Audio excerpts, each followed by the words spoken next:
Bonjour et bienvenue dans 10 minutes avec Jésus-Christ. Aujourd'hui, je tenais à vous parler de la grâce de Dieu. Qu'est-ce que la grâce de Dieu? Quand on entend par grâce de Dieu, la Bible dans le Nouveau Testament le cite 206 fois.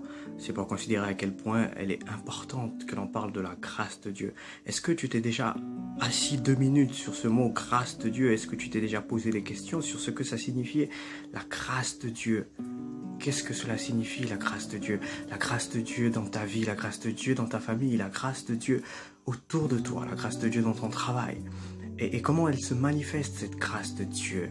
La Bible dit dans le livre de Luc au chapitre 1, 28, lorsque l'ange a apparu à Marie, la Bible dit ceci: « Je te salue, toi à qui une grâce a été faite. » C'est-à-dire que chaque jour de ta vie, tu dois réaliser lorsque tu te lèves le matin qu'une grâce t'est faite. Une grâce t'est faite de la part de Dieu qui te permet de te lever, de bondir de ton lit sans avoir aucun problème, pendant que d'autres sont cloués sur ce lit, pendant que d'autres sont malades, pendant que d'autres sont enclins à beaucoup de situations difficiles, mais Dieu te fait la grâce chaque matin de bondir de ton lit, d'être en bonne santé. Il faut que tu considères que la grâce de Dieu est celle-là qui fait en sorte que toi, tu sois ce que tu es et que tu ne puisses plus jamais baisser les bras.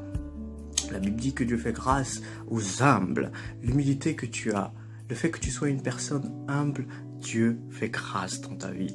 Voilà pourquoi, pendant que d'autres se plaignent de beaucoup de choses, toi, tu as l'impression que le Seigneur a toujours été là pour toi. Il n'a jamais été très très loin, uniquement parce que la grâce de Dieu est sur toi. La Bible dit: ne crains point car tu as trouvé grâce devant Dieu. Ne crains point car tu as trouvé grâce devant Dieu. Alors il se peut qu'en ce moment tu sois sur le point de te projeter, de vouloir entreprendre quelque chose, de vouloir faire quelque chose, de vouloir prendre une décision difficile. Mais Dieu te dit: ne crains point, parce que sa grâce est sur toi. Aujourd'hui, les hommes de ce monde parlent de chance.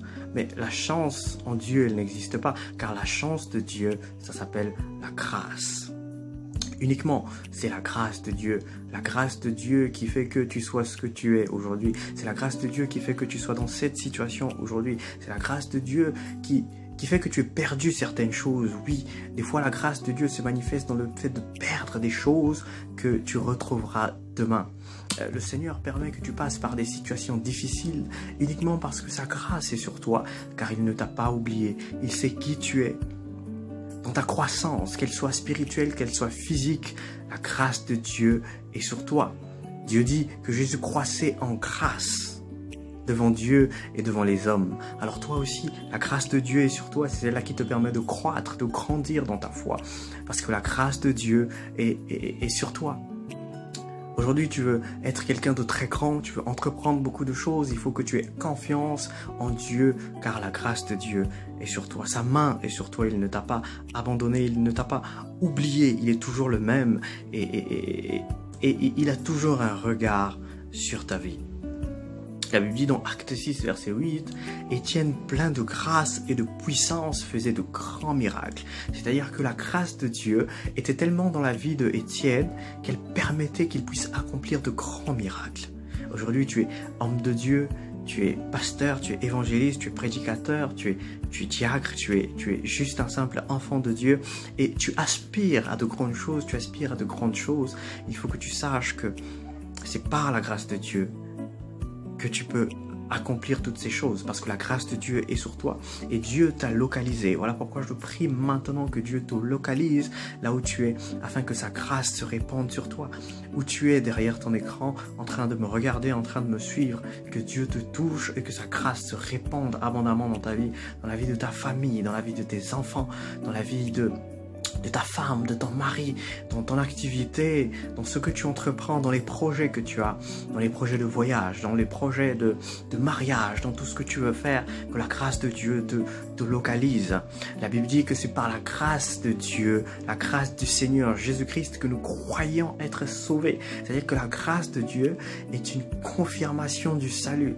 Avoir la grâce de Dieu, c'est celle-là qui permet de confirmer que le salut est présent. Paul dit aussi que